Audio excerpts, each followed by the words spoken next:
Welcome back! Today on Dialed In DIY, we're making a really cool little matchbox and striker so that you can have matches ready and convenient anytime you need them. There's an awful lot of places where you may need matches or just keep them hidden from plain sight, and you want them to be dry and unbroken, but it's challenging to do so. I have a simple solution for this involving 3 key items. We're going to use some Strike Anywhere matches, one of these small Altoids tins, and some 220 grit sandpaper. You can find a lot of different kinds of candy or mint tins like this that you can use, but I do like this little Altoids tin because it has an indented bottom, which is perfect for our striker surface.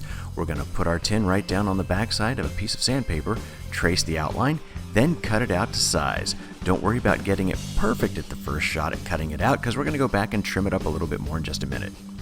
Let's go ahead and flip the tin over and line up our sandpaper along the bottom and look for the spots where it overlaps the edges just a bit too much. We're going to go back now and trim off all the extra material until it fits down just perfectly inside the ridges on the bottom of the tin. Believe it or not, we are almost done. I'm going to use hot glue to affix this to the bottom, but you can also use another kind of adhesive like rubber cement. The key thing here is just make sure to push the edges down inside the ridge of the bottom of your tin. I'm just using my thumb to give a gentle push to make sure that the glue is smoothed out to give us a nice surface area for striking the match. Then I'm going to go back and take these Strike Anywhere matches and put them head up into the tin until it's full. These tins are great for this purpose because when you close the lid down, you've protected the matches from breaking, but you've also kept it securely closed, which helps to keep it protected from moisture.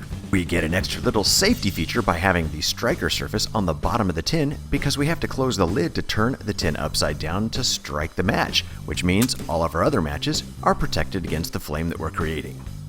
I made this tin for using in my tool bag where it's almost impossible to keep a cardboard box full of matches from getting crushed.